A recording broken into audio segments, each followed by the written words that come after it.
of 1984, with all the zeal and zest, he laid foundation stone for Badruka School of Management in Dabilpur village, Medchal, which is 40 kilometers from this place.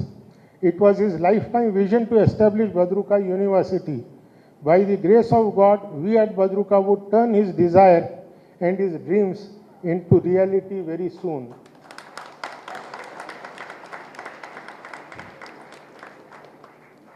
He was instrumental in inviting ISKCON chief Sri Srila Prabhupada Swamiji to Hyderabad. Hari Prasadji was also associated with Kanchi Kamkoti Shankaracharya and dear Swamijis of various Vaishnava mats. His contribution to Rajasthani Pragati Samaj and various other charitable institutions is remarkable. He was appointed by late Sri Y.S.R. Rajshekar Reddy, the then Chief Minister of erstwhile Andhra Pradesh, as member of Dharma Parishad. He was also associated with several social organizations and trusts. It is not exaggerating to say that any person who met him at least once in their lifetime, he was also associated with several social organizations and trusts. It is not exaggerating to say any person who met him at least once in their lifetime could never forget him. He left his spark that could last long. Sri Hari Prasadji Badruka, 1 month before his demise, had constituted Sri Hari Prasad Gopikishan Badruka Trust in the memory of his late mother, Srimati Mulibai, and his late wife, Srimati Chandrakala Devi. The objectives of the trust are to help the deserving students in education, extend medical aid to the needy, and for Gau Seva. Sri Hari Prasadji left this world physically on 6 July in the year 2020 at the age of 92 years. Sri Hari Prasadji will forever stay alive in our hearts. His contributions to the society will be remembered forever.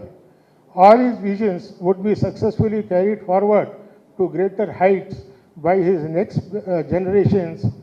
May his blessings shower upon us for our good golden future. To celebrate his life, we are today organizing Sri Hari Prasad Gopikishan Badruka first memorial lecture. We are very fortunate that to deliver the first memorial lecture, we have with us Sri Piyush Goyal ji, Cabinet Minister, Government of India, a leader who has handled multiple portfolios and he has brought in transformation in whichever portfolios he has held. He is a Government of India think tank, a visionary with global perspective and regional understanding.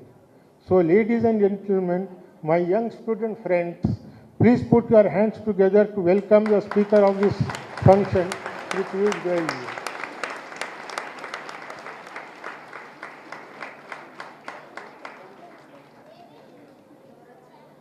May I request?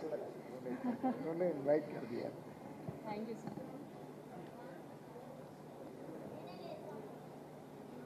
Thank you very much, Sri Badruka ji, for giving us a overview of the college, the wonderful work that has been done by the institution. And I must say, Sri Hari Prasad ji must have been a very multi-dimensional personality to have created such a remarkable institution. Sri Lakshmi Nivas Sharma ji, Chairman of the Institute, Sri Ravi Badruka ji, who just gave a very good outlook about the institution and the work that has gone into preparing the ground for 4,500 students to study at this institute. Sri Krishan Badruka ji, Sri Dr. Mohan Kumar, the principal of BCCA, and Professor Abhiram Krishna, Director General, all the distinguished friends who have gathered here, faculty members, and all the wonderful children, students of the Institute who have joined us for the first memorial lecture. It's truly a pleasure to be at the Seth Ghasiram Gopi Krishna Badruka Educational Society this evening in the city of Pearls. Always a delight to come to Hyderabad, always see a lot of enthusiasm, see a lot of power in our young boys and girls of Hyderabad. Though I wish you had called me during Diwali so that I would have also enjoyed the famous celebrations of the Kachiguda Mahakali temple nearby.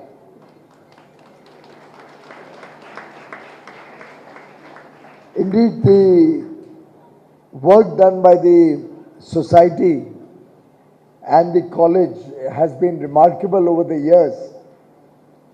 The very fact that the institution has worked its way up for so many years, prepared 100,000 students to be good citizens of this country, clearly shows that the Badruka Educational Society has produced leaders of society, has produced captains of industry, has produced good citizens of the country. And for 72 years now, in a way, you have been inspiring professionals in the work that they have done for making India a great nation. I recall President Dr. APJ Abdul Kalam talking about the power of youth.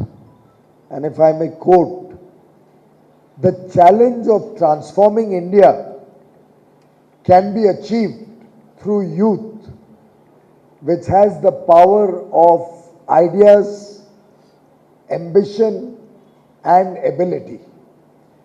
And before me, I can see a young India, an India which today is very proud of the demographic dividend that we are offering to the world, a country which is going to be young for the next 30 years and provide the pool of talent, highly skilled manpower to help India become a developed nation. And education is going to be the fulcrum around which India's development and future goals will take place.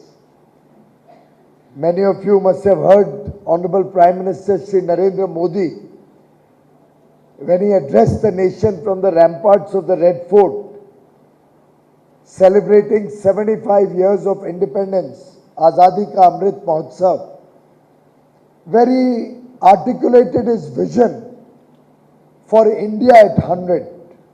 When India celebrates 100 years of independence in 2047, where do we see India? What is the India of our dreams? What is the mission of all of us assembled here for the future of India?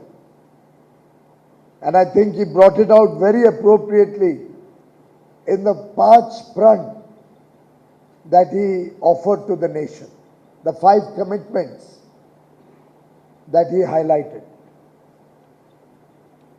And for helping you recall those 5 commitments, जो 5 प्रण प्रधानमंत्री नरेंद्र मोदी जी ने हम सबके समक्ष रखे, उसमें सबसे पहला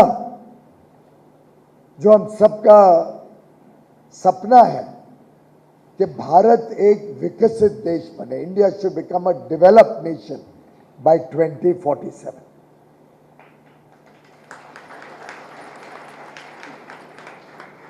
And he said it with the courage of conviction.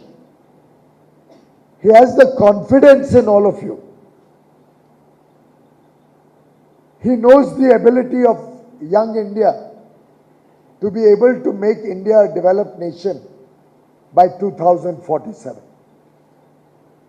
25 years may seem like a very short period of time, particularly in a nation's history, and a nation like India, which has thousands of years of glorious history, tradition, culture, heritage, values. But 25 years with the power of ideas, with the power of effort, with the power of ambition, with the power of the talent that each one of you brings to the table, is enough to make India a developed nation, a nation that cares for 130 crore plus Indians, that will take prosperity to every single home in this country.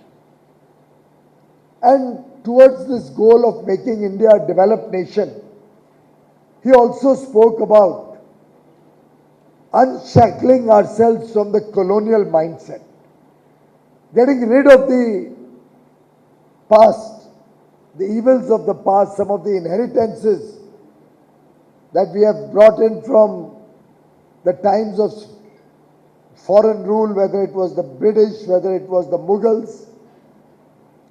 He spoke about unshackling our mind from the colonial mindset, yet going back to our roots, taking pride in our roots, taking pride in our family value systems, taking pride in our culture, in the rich heritage that we have, which goes into thousands of years of tradition, history.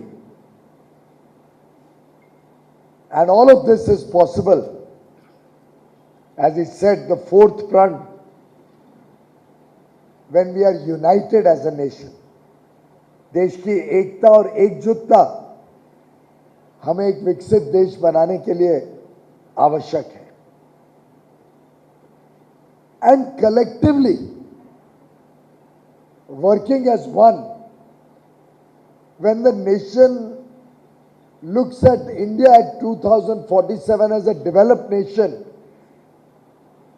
he spoke about the fifth commitment that we all have to take. पांचवा प्रण कि हम सबको कर्तव्य भावना से काम करना है. We have to look at this as our duty, as our solemn duty. We owe it to our country, we owe it to our nation, that we wish to see a developed nation, we wish to see a nation with development through the length and breadth of the country. We wish to see a nation of inclusive growth, where nobody is left behind. We take the whole society, we take everybody along, particularly the marginalized sections of society, the people at the bottom of the pyramid, who probably don't have the luxury or the privilege of having got good education or a good opportunity like all the students of the Badruka society have received over the last probably 70 odd years. And if you recall, in 2014, when Prime Minister Modi took charge as Prime Minister of the country, after a glorious 13 years heading the state of Gujarat, some of the first things that he articulated for all of us reflected his deep passion and his understanding of India, when he said that if India has to develop, it will have to develop across the east, west, north and south, and particularly the northeastern parts of the country. Development cannot be limited to certain areas or certain set of people. Development will have to be all-encompassing, particularly eastern India, particularly areas in the northeast, which have for years and decades been neglected of growth will also have to see rapid development of infrastructure, opportunities and growth. He spoke about those sections of society which for years did not get the fruits of development. After all, in 2014, if nearly 3 crore plus Indian families, which would translate to probably 6 or 7 crore children, which would translate to about 12-15 crore citizens of India, did not have even the basic need of having an electricity connection in their home. And I'm not speaking of too far back in history, 2014, with over 3 crore homes not having electricity, with 50% of the homes in India not having a toilet, a very basic amenity. After all, many of us, we've been around far too long. Governments came and went. Film songs were made about people having to go to the fields. While it was an abhorring situation for all of us, but imagine the indignity of our sisters, our daughters.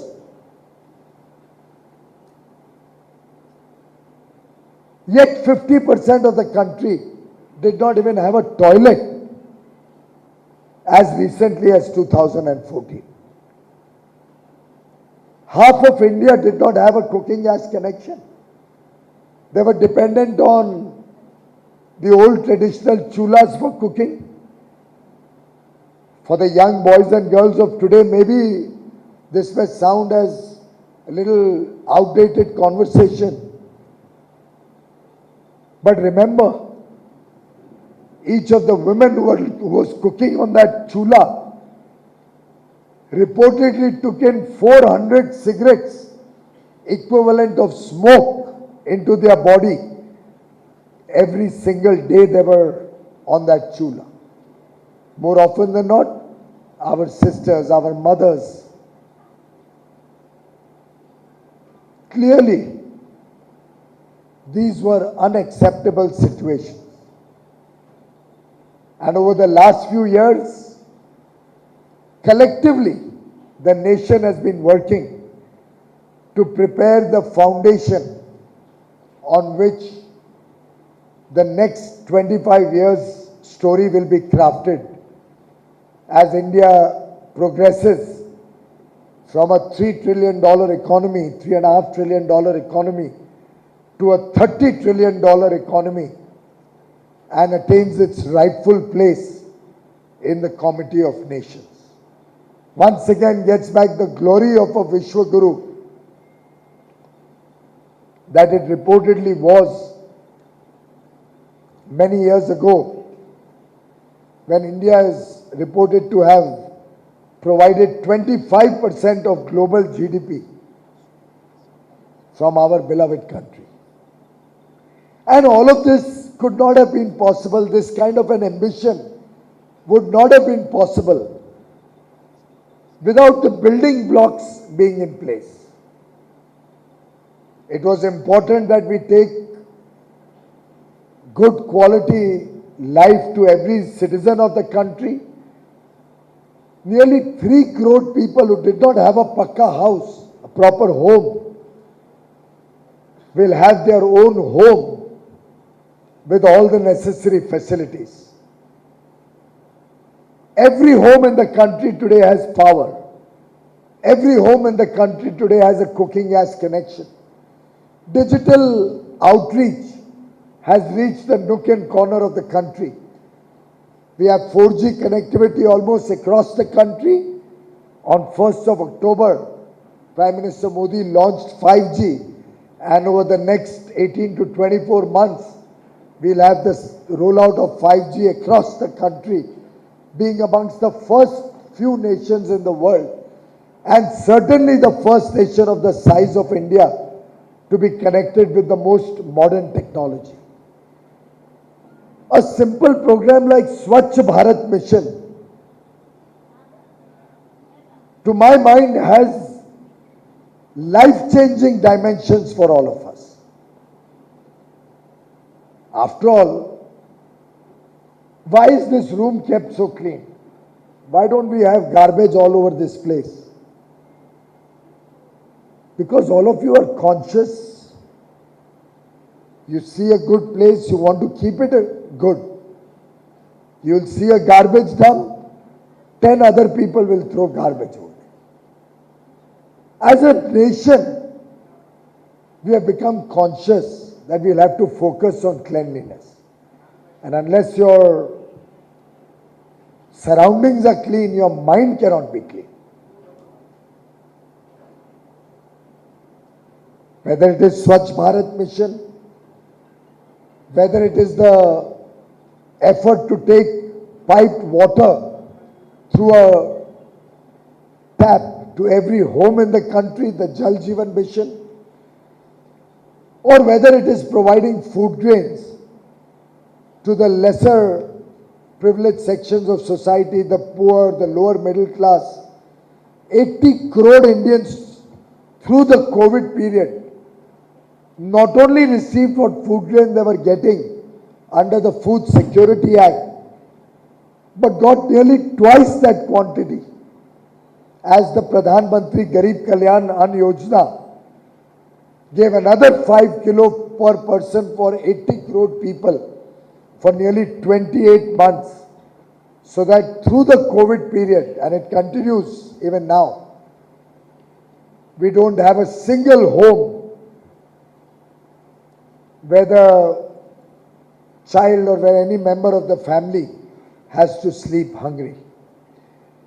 And friends, I am recounting all this only to thank all of you, because it has been the collective effort of the entire nation, of all of you, your families, our teachers, educational institutions, all bringing in this consciousness in the country, in our children,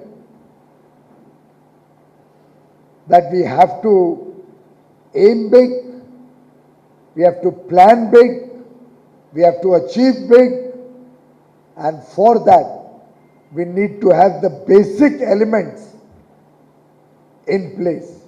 There was a time when people in India, and a large section of people, were more focused on the basic needs like roti, kapda and makan.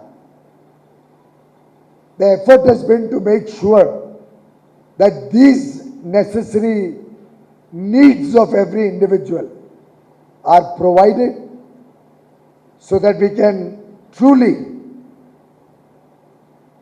prepare the nation to grow our economy over the next 25 years, to grow into a developed economy and find our rightful place across the world. Today, India is providing talent not only to businesses in India, for economic activity in India, but to the world. I mean, the number of Telugu professionals in the software and IT industry worldwide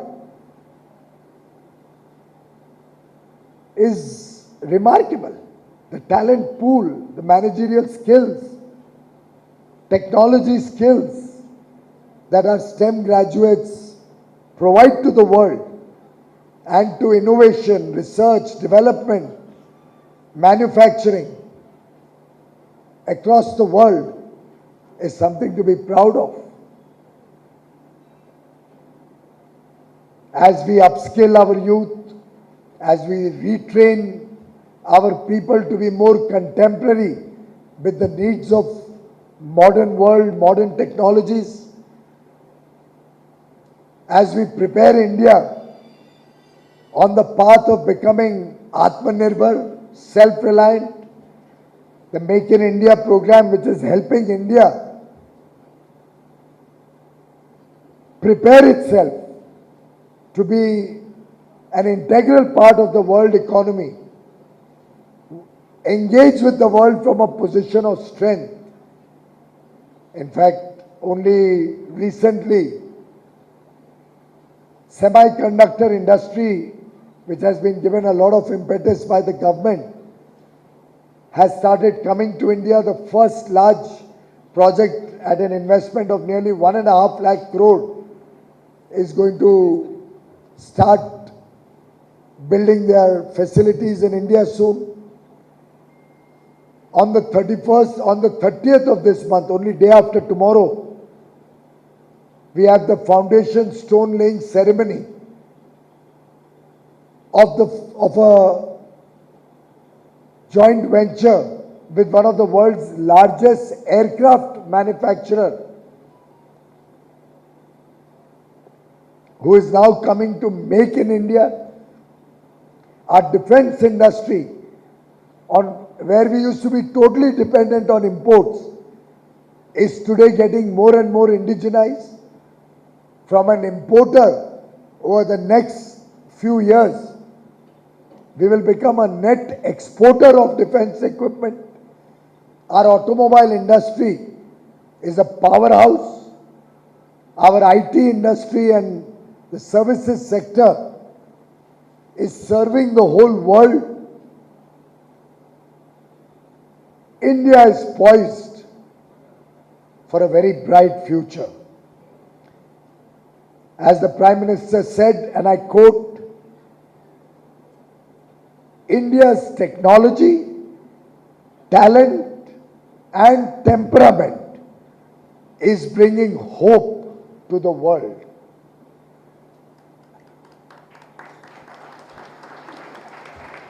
And friends, you are that talent.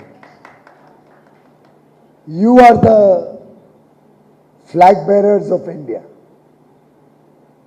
Just like on 15th August, we had the Tiranga all over the country. Almost every home, every establishment was proudly sporting the Tiranga. The Tiranga. It was a message to the world, a message to tell them a united India, a resurgent India, a powerful India, a proud India is ready to face the world, is ready to face any challenge that comes before.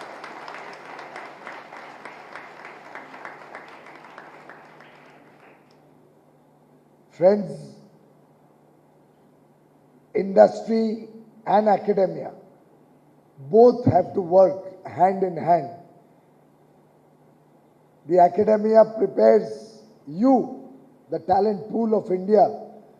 Industry engages with you.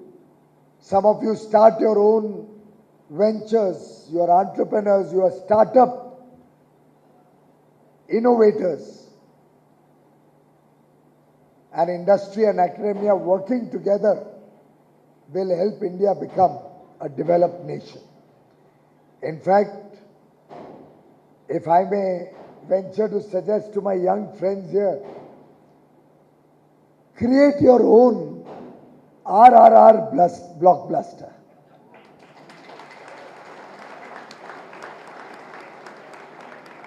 Maybe some of you will make films also.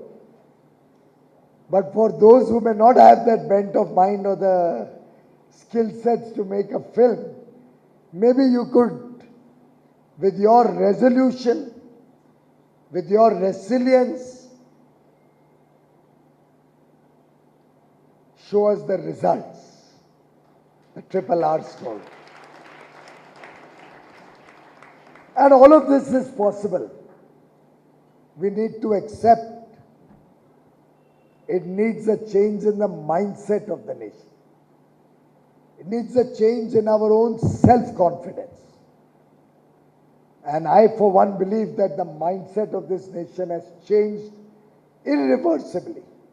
Nobody can reverse the confidence of the youth of India today. We are prepared. We are prepared to face any and every challenge that comes before us. We are prepared to engage with the world's best technologies. We are prepared to work for the collective benefit of 130 crore Indians. We all wish to see every single brother and sister have a high quality, good quality of life. And therefore, Prime Minister spoke about our duty. This is not just a job that you will be doing. You will not just be starting your own enterprise. You will not just be a business person. You will not just be an innovator or a government servant, or as I hope some of you will, not just become an ordinary politician. I hope some of you will. I was talking to somebody in the car today while I was coming to Hyderabad from Kakinada, where we started a new Indian Institute of Foreign Trade. And I was wondering why we cannot see high quality young boys and girls coming into public life, coming into politics. Because mind you friends, it's important that the country also gets high quality leadership on the political arena.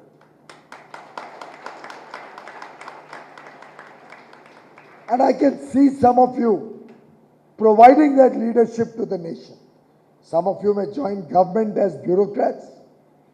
Some of you may join public life, public service. Do what your passion is. Follow your calling in life. But always remember, India first.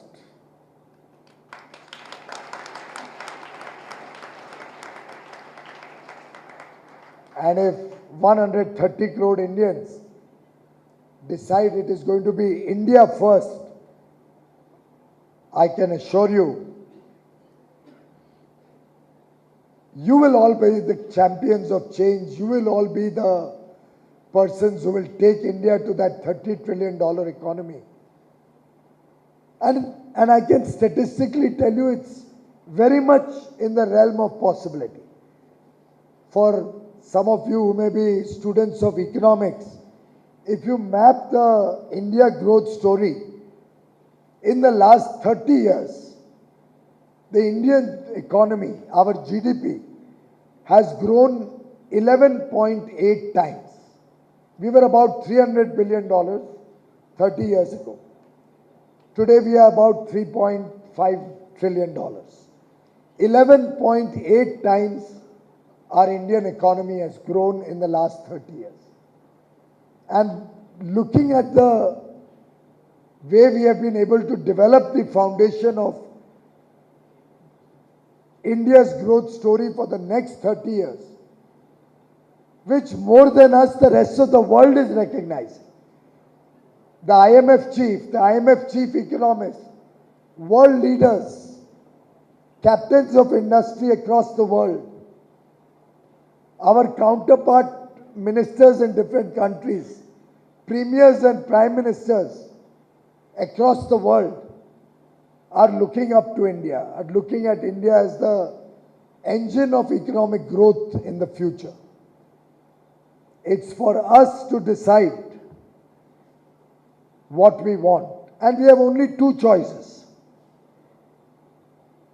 One is a hard choice and one is a easy choice. What choice are we going to take, friends? We're going to take the bold choice, the hard choice.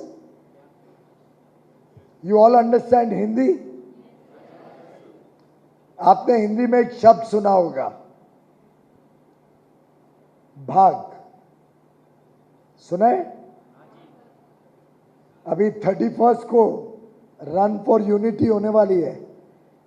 You know ना, every year on 31st we celebrate Sardar Vallabhbhai Patel's birth anniversary with a run for unity. I hope all of you, and I hope the college will also be arranging, and you will all participate in the run for unity. But I was not referring to Bhag in that context. What are the letters in Bhag? Big, BHAG. This is an acronym for big, hairy, audacious goals. BHAG. We all as a nation will have to set really big and bold, very, very high ambition, audacious goals, targets. And we have two choices before us. भाग बोलने का ढंग हिंदी में दो प्रकार का है. एक है भाग लो, दैट मीन्स पार्टिसिपेट. मैं आपके कार्यक्रम में भाग ले रहा हूं. I am participating in your programme. So you have a choice. एक है आप भाग लो देश को विकसित बनाने के लिए, देश को आगे बढ़ाने के लिए, देश को एक उज्जवल भविष्य देने के लिए. हम सब भाग लें. We all participate in that. और दूसरा क्या चॉइस है? भाग लो, भाग जाओ. मुझे नहीं लगता है कि भद्रुका कॉलेज का कोई बच्चा भागेगा.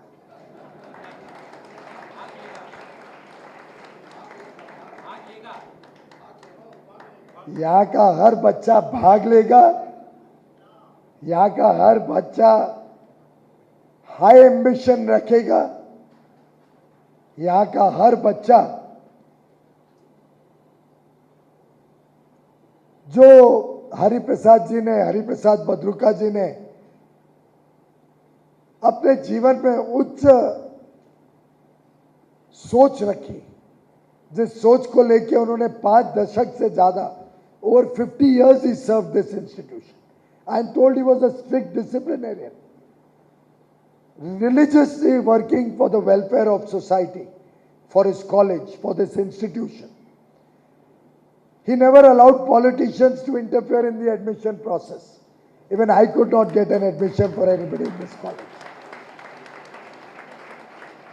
It had to be on merit. And I hope you continue that tradition. Let there be pressure from anybody, and I can assure you no BJP leader will ever put pressure on you.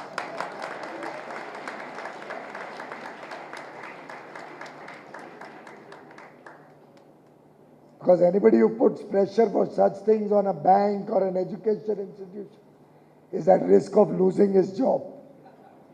Prime Minister Modi is very strict about it. It will have to be merit, and which is why I have the confidence that you will uphold the high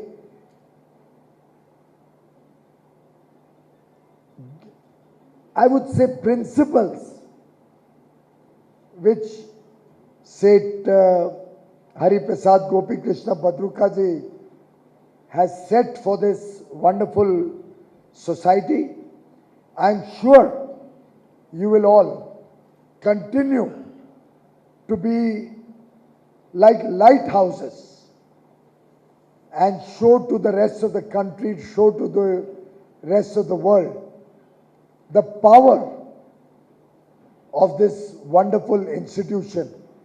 And with your talent, with your participation, जब आप सब भाग लोगे, उस कर्तव्य भावना के साथ भाग लोगे, तो अवश्य भारत एक विकसित देश बनेगा.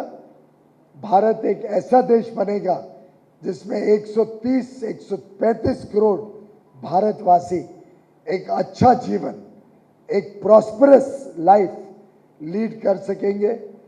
आप सबको तहे दिल से मेरी बहुत बहुत शुभकामनाएं, बहुत बहुत बधाई.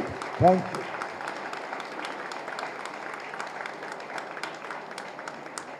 Thank you, sir. Thank you, sir, for your insightful words. May I request all the dignitaries to kindly felicitate our chief guest for the day.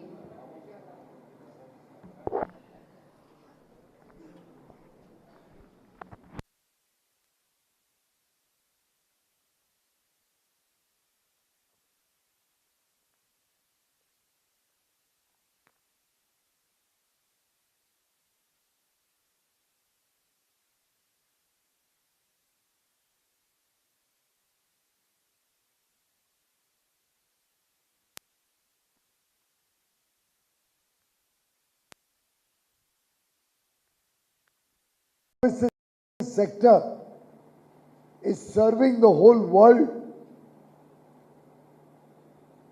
India is poised. The services sector is serving the whole world. India is poised for a very bright future. As the Prime Minister said, and I quote, India's technology, talent,